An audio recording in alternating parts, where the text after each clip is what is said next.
Hello everyone, welcome to my YouTube channel. And आज का ये वीडियो है एनवायरमेंटल ज्योग्राफी का 4th पार्ट। आज का हमारा टॉपिक है इकोलॉजी। यहाँ पर हम इकोलॉजी के बारे में डिटेल में समझेंगे। इससे पहले हमने 3 टॉपिक्स कवर कर लिए हैं। If you want to watch them check out the link given in the description box. Okay, so let's start our chapter. इस चैप्टर को हम 6 हेडिंग्स के अंडर कवर करेंगे और वी कैन से 6 टॉपिक्स के अंडर कवर करेंगे। सबसे पहले हम जानेंगे about the meaning and definitions of ecology. फिर हम देखेंगे एम्स एंड डिसिप्लिन्स। फिर हम देखेंगे सब डिविजन्स इकोलॉजी के। Then concepts of ecology. Then हम जानेंगे डीप इकोलॉजी और शैलो इकोलॉजी में क्या डिफरेंस होता है। एंड लास्टली हम देखेंगे क्या रीजंस है, क्या कॉजेज़ हैं जिनकी वजह से इकोलॉजिकल इम्बैलेंस हो रहा है। ओके, सो अगर हम बहुत ही सिंपल वर्ड्स में इकोलॉजी को डिफाइन करें या समझें तो इकोलॉजी जो है वो एक साइंस होती है जो कि ऑर्गेनिज्म और उसकी फिजिकल एनवायरनमेंट की रिलेशनशिप को, इंटरडिपेंडेंस को स्टडी करती है। बट उससे पहले हम जानेंगे कि ये वर्ड कहाँ से ओरिजिनेट हुआ। तो जो इकोलॉजी वर्ड है वो 2 ग्रीक वर्ड से ओरिजिनेट हुआ जो कि हैं ओइकोस एंड लोगोस, जहाँ पर ओइकोस का मतलब होता है हाउस और ड्वेलिंग एज हैबिटेट, जिसका मतलब होता है आवास के रूप में घर होना, मीन्स रहने के लिए घर होना।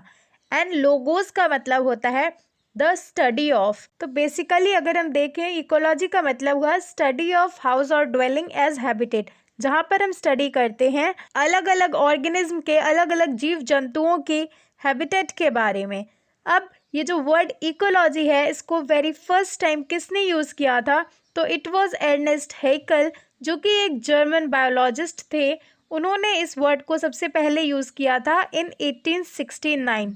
ओके, अब हम देखेंगे इकोलॉजी की डेफिनेशन। तो ecology is a science that studies inter relationship between biotic and abiotic components of a natural ecosystem, which means ecology एक ऐसी साइंस है जहाँ पर हम बायोटिक कंपोनेंट्स और अबायोटिक कंपोनेंट्स के इंटर रिलेशनशिप्स के बारे में पढ़ते हैं। मीन्स जो बायोटिक और अबायोटिक कंपोनेंट्स हैं वो आपस में कैसे कनेक्टेड हैं, उनमें आपस में क्या रिलेशंस हैं, इस चीज़ को हम पढ़ते हैं।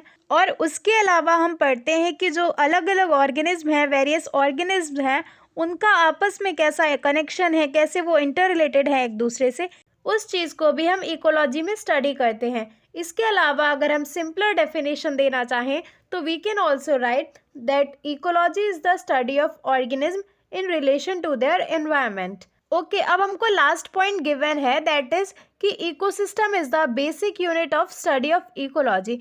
मीन्स जो इकोसिस्टम होता है बेसिकली हम उसको पढ़ते हैं इकोलॉजी में। तो हम सबको पता है इकोसिस्टम क्या होता है। इकोसिस्टम का मतलब होता है जहाँ पर अबायोटिक कंपोनेंट्स और बायोटिक कंपोनेंट्स रहते हैं साथ में और आपस में इंटरेक्ट करते हैं। तो इसी चीज़ की तो हम स्टडी करते हैं इकोलॉजी में। तो हम ये भी कह सकते हैं कि जो इकोसिस्टम होता है that is the basic unit of study of ecology. Okay, so अब हमारा नेक्स्ट टॉपिक है that is aims and objectives. तो यहाँ पर हम पढ़ेंगे जो इकोलॉजी है वहाँ पर कौन कौन से सब्जेक्ट एरियाज होते हैं, किन किन चीज़ों की हम स्टडी करते हैं। ओके, तो very first is abiotic and biotic components which form an ecosystem. तो अभी हमने डेफिनेशन में देखा था इकोसिस्टम जो होता है that is the basic unit of study of ecology. So ecology में जो है हम इकोसिस्टम के बारे में पढ़ते हैं एंड उसमें जो मेजर कंपोनेंट्स हैं अबायोटिक एंड बायोटिक कंपोनेंट्स, उनकी भी हम स्टडी करते हैं इसमें। Second is the functioning of ecosystem. तो यहाँ पर हम देखते हैं कि इकोसिस्टम में इतनी सारी साइकिल्स चल रही हैं, सारा कुछ फंक्शन हो रहा है, वो कैसे हो रहा है, हम इन चीज़ों को स्टडी करते हैं। जो नेक्स्ट पॉइंट है बेसिकली उसमें हमको ये बताया गया है जो एनर्जी फ्लो है पूरे इकोसिस्टम में, उसकी हम स्टडी करते हैं। एनर्जी कैसे जनरेट होती है, उसके बाद में जो है बाकी के जो ऑर्गेनिज्म हैं उनमें कैसे सर्कुलेट होती है, इन चीज़ों को हम स्टडी करते हैं। तो here it is given we study about photosynthesis, then food chains, food webs, ecological pyramids, then ecological productivity, इन चीज़ों की हम स्टडी करते हैं as in related to energy flow. Next point is ecological stability. तो यहाँ पर हम उन चीज़ों को देखते हैं कि इकोसिस्टम जो है स्टेबल कैसे है, कौन कौन से रीजंस हैं जिनकी वजह से स्टेबिलिटी मेंटेन है एंड कई बार इनस्टेबिलिटी आती है तो वो किन वजहों से आती है, उन चीज़ों को हम देखते हैं। ओके, अब नेक्स्ट हम पढ़ते हैं जो अलग अलग प्लांट स्पीशीज़ होती हैं, एनिमल स्पीशीज़ होती हैं, उनसे रिलेटेड जो भी फिनोमेनाज होते हैं उन चीज़ों को भी हम इकोलॉजी में स्टडी करते हैं। तो उनमें सबसे पहले आ जाता है इवोल्यूशन। मीन्स कुछ जो स्पीशीज़ होती हैं पहले कैसी हुआ करती थी, अब उनमें जो वेरिएशंस आ गए हैं, डिफरेंसेस आए हैं, उन चीज़ों को हम पढ़ते हैं। Secondly we study about extinction. तो एक्सटिंक्शन का मतलब होता है जो कुछ स्पीशीज़ पहले हुआ करती थी बट अब वो ख़त्म हो गई हैं, गायब हो गई हैं, तो उनके पीछे क्या रीज़न्स हैं, वो ऐसा क्यों हुआ है, इन चीज़ों को हम स्टडी करते हैं। And also next we study about spatial distribution.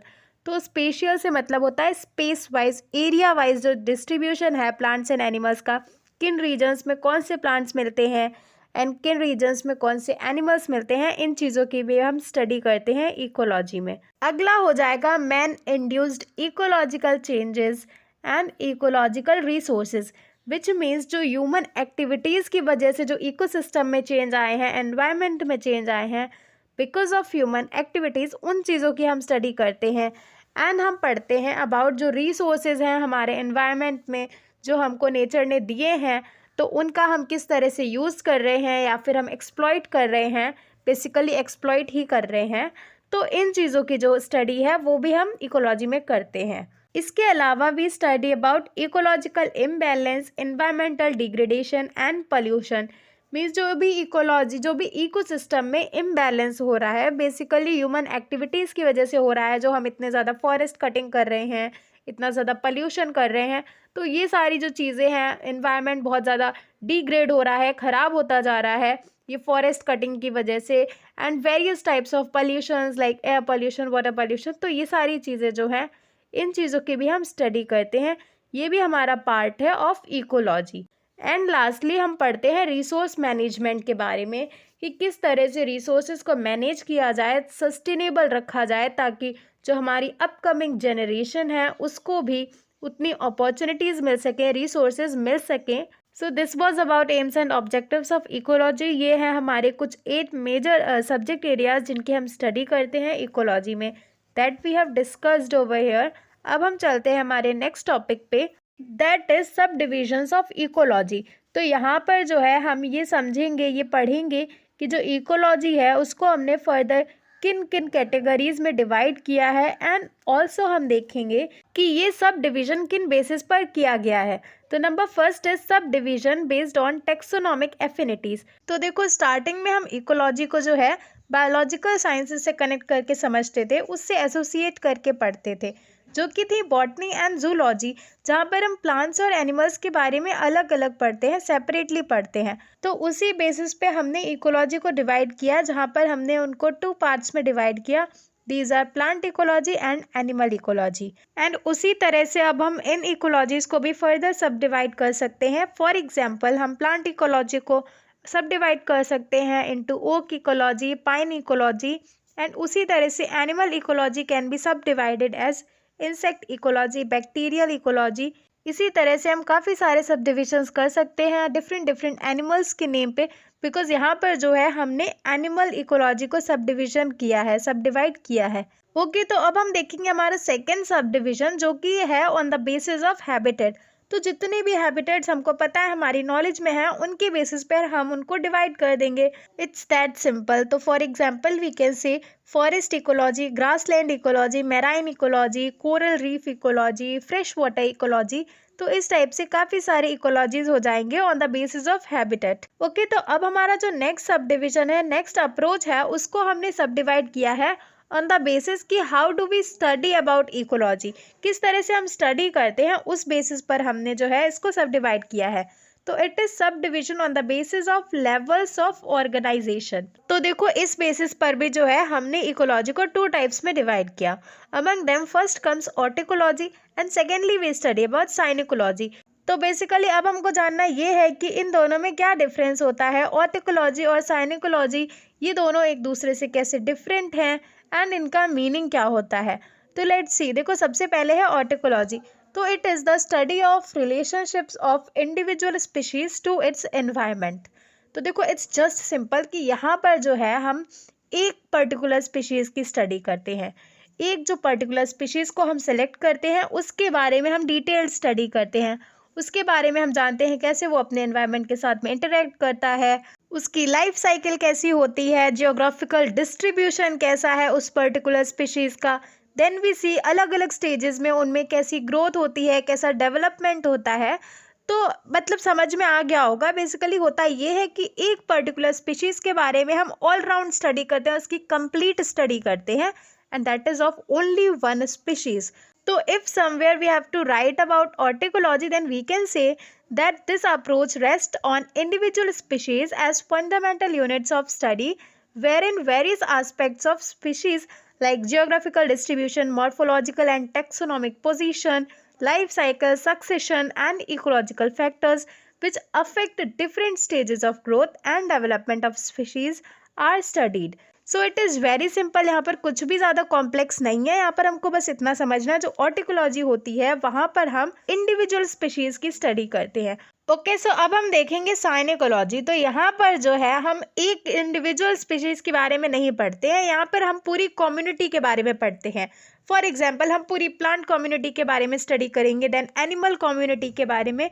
तो बेसिकली डिफरेंस यही है कि वहाँ पर हम एक इंडिविजुअल की बात करते हैं, यहाँ पर हम पूरी की पूरी ग्रुप की बात करते हैं, पूरी कम्युनिटी की बात करते हैं। एंड उस पर्टिकुलर ग्रुप में, उस पर्टिकुलर कम्युनिटी में जो अलग अलग ऑर्गेनिज्म हैं, अलग अलग स्पीशीज़ हैं, वो आपस में कैसे इंटर रिलेटेड हैं, उनका आपस में क्या कनेक्शन है, इन सारी चीज़ों की स्टडी हम साइनिकोलॉजी में करते हैं।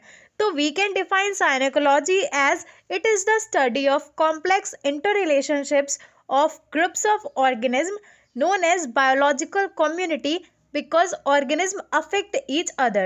So now you know the difference कि ऑर्टिकोलॉजी में जो है हम किसी एक स्पीशीज की बात करते हैं और साइनिकोलॉजी में हम कंप्लीट कम्युनिटी की बात करते हैं, ग्रुप ऑफ ऑर्गेनिज्म को स्टडी करते हैं। Okay, then let's move to our next topic, जहाँ पर हम स्टडी करेंगे इकोलॉजी के कॉन्सेप्ट्स को। तो बेसिकली यहाँ पर हम ये देखेंगे कि कौन कौन से कॉन्सेप्ट होते हैं, कौन कौन से प्रिंसिपल्स होते हैं जिन बेसिस पे हमारा जो इकोसिस्टम है वो वर्क करता है। इन कॉन्सेप्ट्स को हमने डिटेल में देखा था लेक्चर फर्स्ट में, जहाँ पर हमने इंट्रोडक्शन टू एनवायरमेंटल ज्योग्राफी पढ़ा था। So you can even check out that video from the link given in the description box. यहाँ पर जो है हम इन शॉर्ट समझेंगे जो कॉन्सेप्ट्स हैं। So very first is ecosystem is a fundamental unit, which means कि जो हम इकोलॉजी में स्टडी करते हैं उसकी जो बेसिक यूनिट होती है वो होती है इकोसिस्टम। मीन्स हम इकोसिस्टम के बारे में स्टडी करते हैं। Okay, now our second concept is that the physical and biological processes follow the principle of uniformitarianism, जिसका मतलब होता है कि देखो जो भी बायोलॉजिकल और फिजिकल प्रोसेस आज के टाइम पर होते हैं वो पास्ट में भी हुए होंगे एंड फ्यूचर में भी होने की पॉसिबिलिटी है, बट हो सकता है कि जो हमेशा उनकी इंटेंसिटी है वो सेम ना रहती हो।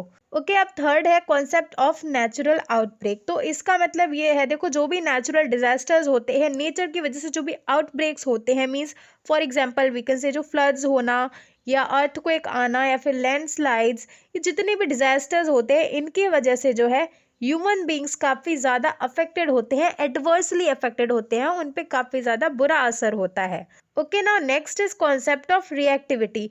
तो देखो इसके अकॉर्डिंग क्या होता है, जितने भी लिविंग ऑर्गेनिज्म होते हैं या जो भी अबायोटिक एनवायरनमेंट है, मीन्स वी कैन से जो फिजिकल एनवायरनमेंट है इकोसिस्टम में, तो वो एक दूसरे को अफेक्ट करते हैं, वो रिएक्टिव होते हैं। इसको समझने के लिए चलो हम एक एग्जाम्पल लेते हैं। देखो अगर प्लांट्स जो होते हैं उनको वाटर नहीं मिलेगा तो क्या होगा, प्लांट्स मुरझा जाएंगे, वो खराब हो जाएंगे, वो डिस्ट्रॉय हो जाएंगे। वहीं पर अगर उनको अच्छा वाटर मिलता है तो उनकी ग्रोथ होगी, उनका डेवलपमेंट होगा। सो इस तरह से हमने देखा, हमने समझा कि जो वाटर है वो किस तरह से अफेक्ट करता है प्लांट्स की ग्रोथ को, एंड वहीं पर हमने देखा कि प्लांट्स कैसे रिएक्ट करते हैं वाटर को। तो this is the concept of reactivity. Hope it is clear. अब हम देखते हैं हमारा next concept, that is concept of energy input. तो देखो हम सबको पता है इकोसिस्टम में जो एनर्जी इनपुट का प्रोसेस होता है वो सोलर रेडिएशंस के थ्रू होता है। जो प्राइमरी प्रोड्यूसर्स होती हैं ग्रीन लीव्स, वो सोलर एनर्जी की हेल्प से फूड बनाती हैं फोटोसिंथेसिस के प्रोसेस से, एंड फर्दर ये एनर्जी बाकी के ऑर्गेनिज्म में ट्रांसफर होती है, सर्कुलेट होती है। तो this is the concept of energy input. Next is concept of productivity. तो इसका मतलब ये होता है कितनी ज़्यादा एनर्जी में ऑर्गेनिक मैटर में ग्रोथ हुई है, उस चीज़ को हम देखते हैं यहाँ पर। Next is concept of stability and instability. तो देखो स्टेबिलिटी तब होती है जब जितने भी फिजिकल और बायोलॉजिकल प्रोसेसेस इकोसिस्टम में हो रहे हैं वो बैलेंस में हो रहे हैं, उनमें कोई प्रॉब्लम नहीं हो रही है। बट इनस्टेबिलिटी की सिचुएशन तब आती है जब एनवायरनमेंट में कुछ ऐसे चेंजेस हो रहे हो, इतने ज़्यादा सीवियर चेंजेस हो रहे हो जिनको जो है एनवायरनमेंट एडजस्ट ही नहीं कर पा रहा है। एंड ये जो चेंजेस होते हैं इनके लिए बेसिकली हम ह्यूमंस रिस्पॉन्सिबल होते हैं। बिकॉज ऑफ ह्यूमन एक्टिविटीज़ ऐसी सिचुएशन आती है, ऐसे चेंजेस आते हैं जिनमें की सबसे मेजर रीज़न है that is forest destruction, deforestation. Next is concept of species evolution. तो इसमें बेसिकली हम उन चीज़ों को देखते हैं जो भी प्लांट्स और एनिमल्स की स्पीशीज़ हैं उनमें जो इवोल्यूशन हो जाता है आफ्टर अ सर्टेन पीरियड, जो चेंजेस आते हैं, जो वेरिएशंस होते हैं, उन चीज़ों की हम स्टडी करते हैं। अगला है कॉन्सेप्ट ऑफ रिप्रोडक्टिव आइसोलेशन। तो इसका मतलब ये होता है कि कई बार कुछ ऐसे ऑब्स्टेकल्स होते हैं, बैरियर्स होते हैं जिनकी वजह से स्पीशीज़ सक्सेसफुली ब्रीड नहीं कर सकती हैं। कई बार जो है ज्योग्राफिकल रीजंस हो जाते हैं and many more reasons are there for it. Last is concept of succession. तो ये क्या होता है, you all tell me in the comment section. अब हम चलते हैं हमारे नेक्स्ट टॉपिक पे जहाँ पर हम पढ़ेंगे अबाउट डीप इकोलॉजी। तो अगर हम इसका बेसिक इंट्रोडक्शन करें तो डीप इकोलॉजी में जो है ह्यूमंस को बहुत ज़्यादा सुपीरियर नहीं माना गया है, इम्पोर्टेंस नहीं दी गई है। डीप इकोलॉजी के अकॉर्डिंग जो नेचर है और ह्यूमन है दोनों ही इक्वल है। तो let's see, the term deep ecology is considered as a concept that pleads to protect the natural environment irrespective of their effects on human welfare. जिसका मतलब ये हुआ जो डीप इकोलॉजी है उसका मेन फोकस, मेन एम ये है कि वो नेचुरल एनवायरनमेंट को प्रोटेक्ट करे, उसको बचाए। उनका कंसर्न ये नहीं है कि इस वजह से ह्यूमंस पर क्या इफेक्ट पड़ेगा। उनका कंसर्न, उनका एम सिर्फ ये है कि जो नेचुरल एनवायरनमेंट है उसको प्रोटेक्ट किया जाए। Secondly, deep ecology considers humans no more significant than other species. जो कि मैंने अभी बोला था कि इस कॉन्सेप्ट के अकॉर्डिंग जो ह्यूमंस होते हैं और बाकी की स्पीशीज होती हैं सबको ही इक्वल कंसिडर किया जाता है। ह्यूमंस को बहुत ज़्यादा इंपॉर्टेंस नहीं दी जाती है, वो अलग से इम्पॉर्टेंट नहीं होते हैं। विच मीन्स कि जितने भी प्लांट्स हुए, एनिमल्स हुए, सभी इक्वली इम्पॉर्टेंट हैं हमारी अर्थ पर। नेक्स्ट पॉइंट है कि deep ecology brings to focus the fact that nature and man are two faces of the same coin. Which means जो भी नेचर है और मैन है वो दोनों ही इक्वल है, वो दोनों ही एक ही सिक्के के दो पहलू हैं। And lastly we need to know, ये जो टर्म डीप इकोलॉजी है इसको इंट्रोड्यूस किया गया था by philosopher Ernest Naess in the year 1972. Okay, so now we will see some principles of deep ecology. Means किन बेसिस पर हम डीप इकोलॉजी की स्टडी करते हैं। तो number first is humans and non humans on the earth have intrinsic value. जिसका मतलब होता है कि वो इनसेपरेबल है, एक दूसरे से कनेक्टेड है। The second is humans are not above nature and therefore they should not over exploit natural resources. Means जो ह्यूमंस होते हैं वो नेचर से बड़े नहीं हैं, वो सुपीरियर नहीं है, इसलिए उनको जो है नेचुरल रिसोर्सेज को ओवर एक्सप्लॉइट नहीं करना चाहिए। Okay, now third is the richness and diversity of life forms are values in themselves. तो मीन्स जो भी प्लांट्स और एनिमल्स की स्पीशीज हैं, इतनी सारी, इतना ज़्यादा डाइवर्स कल्चर है, वो अपने आप में ही एक वैल्यू होल्ड करता है, उसकी अपनी इम्पोर्टेंस है। The next is presently the interference of human being with non-living world has become excessive and hence it should be minimized. Means जो हम ह्यूमन बीइंग्स हैं वो हमारे नेचुरल वर्ल्ड से इतना ज़्यादा इंटरेक्ट कर रहे हैं, इतना ज़्यादा उसको ओवर एक्सप्लॉइट कर रहे हैं, डिस्ट्रक्शन कर रहे हैं, तो इस चीज़ को हमें कम करना चाहिए, मिनिमाइज करना चाहिए। Fifth is present day technology being non eco friendly must be drastically changed. Means जो इतना ज़्यादा मॉडर्नाइजेशन आ गया है, टेक्नोलॉजिकल एडवांसमेंट हुआ है, इसकी वजह से बहुत ज़्यादा हार्म हो रहा है एनवायरनमेंट को, बिकॉज ये इको फ्रेंडली नहीं है। सो इसको भी चेंज किया जाना चाहिए, हमें अपने पैटर्न्स को चेंज करना चाहिए, बिकॉज हमको जो है एनवायरनमेंट को सेव करना है। Okay, so this was all about deep ecology. अब हम देखेंगे व्हाट इज शैलो इकोलॉजी। तो बेसिकली शैलो इकोलॉजी जो है वहाँ पर ह्यूमंस को ज़्यादा इंपॉर्टेंस दी गई है। इसके according man is superior than nature. So let's see this in detail. So here it is given, the philosophy of shallow ecology is more anthropocentric as it seeks to save the earth but only for humans. Which means जो shallow ecology की philosophy है वहाँ पर जो man है वो central point है, man is the concern over here. तो इस फिलॉसफी के अकॉर्डिंग जो है हमको अर्थ को सेव करना है, बट केवल और केवल ह्यूमंस के लिए। मतलब यहाँ पर जो है नेचर को, एनवायरनमेंट को सेव करना या प्रोटेक्ट करना इम्पोर्टेंट नहीं बताया गया है, बट हम सेव करेंगे जस्ट बिकॉज ह्यूमंस के लिए वो नेसेसरी है। सेकेंड पॉइंट यहाँ पर हमको गिवन है, that is the shallow ecology wants us to save the natural environment and the ecosystems only if they are useful and valuable for human society। Means shallow ecology के according हमको जो है natural environment, ecosystems को save करना है, protect करना है, but सिर्फ तब तक जब तक ह्यूमन सोसाइटी के लिए वो यूजफुल है, ह्यूमन सोसाइटी के लिए वो वैल्यूएबल है। Okay, now next point given is shallow ecology believes that nature and humans are different and man is superior to the nature, which means कि जो shallow ecology है उसके अकॉर्डिंग जो नेचर है और ह्यूमंस है वो डिफरेंट है, वो सेम नहीं है, वो इक्वल नहीं है। एंड जो मैन है, जो ह्यूमन है, वो नेचर से सुपीरियर है, नेचर से बड़ा है, नेचर से ज़्यादा इम्पॉर्टेंट है। सो अगर हम बात करें deep ecology and shallow ecology की, then it may be concluded that जो डीप इकोलॉजी है वो इकोसेंट्रिक है, विच मीन्स जहाँ पर सेंट्रल पॉइंट है nature, environment, and it considers humans and non humans on equal footing, which means humans और nature दोनों ही इसके अकॉर्डिंग इक्वल हैं। Also it advocates for both the raising and maintenance of quality of human life as well as safeguarding the natural ecosystem and maintaining ecological equilibrium। जिसका मतलब ये हुआ कि deep ecology दोनों को ही इक्वल इम्पोर्टेंस देता है। इसके अकॉर्डिंग जो ह्यूमन लाइफ है उसकी भी क्वालिटी मेंटेन्ड रहे, बढ़े, रेज हो, एज वेल एज जो नेचुरल इकोसिस्टम है उसको भी सेव करें, उसको भी प्रोटेक्ट करें, ताकि जो इकोलॉजिकल इक्विलिब्रियम है वो बना रहे, वो स्टेबल रहे। एंड वहीं पर जो शैलो इकोलॉजी है that is based on anthropocentric view, means जो ह्यूमंस हैं वो इम्पॉर्टेंट है, वो सेंट्रल पॉइंट है, and advocates for protection of natural resources and control of pollution in the interest of humans only. Means shallow ecology के according humans important हैं और हमको जो है नेचुरल रिसोर्सेज को प्रोटेक्ट करना चाहिए, पोल्यूशन को कंट्रोल करना चाहिए, सिर्फ और सिर्फ इसलिए कि वो ह्यूमंस के लिए इम्पॉर्टेंट है, ह्यूमंस के इंटरेस्ट में हमको ये काम करने चाहिए। तो this was all about deep ecology and shallow ecology. Hopefully अब काफ़ी क्लियर हो गया होगा कि दोनों में क्या डिफरेंस होता है। एंड अब हम देखेंगे हमारा last topic, that is causes of ecological imbalance. So यहाँ पर we will talk about few major reasons कि इकोलॉजिकल इम्बैलेंस क्यों हो रहा है। तो नंबर फर्स्ट इज पॉल्यूशन। तो वेरियस टाइप्स ऑफ पॉल्यूशंस होते हैं जिनकी वजह से काफ़ी ज़्यादा एडवर्स इफेक्ट पड़ता है एनवायरनमेंट पे।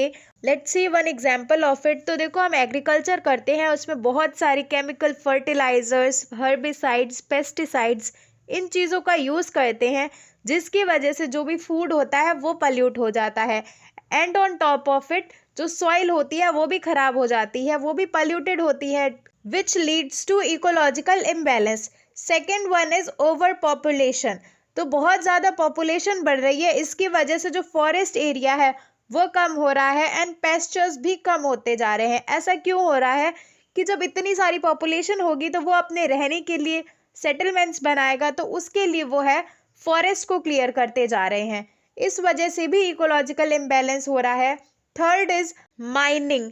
एक अनलिमिटेड अमाउंट में जो है माइनिंग करना इतने लार्ज स्केल पर, इसकी वजह से जो हमारी अर्थ है वो डिस्ट्रॉय हो रही है। Next is bio pollution.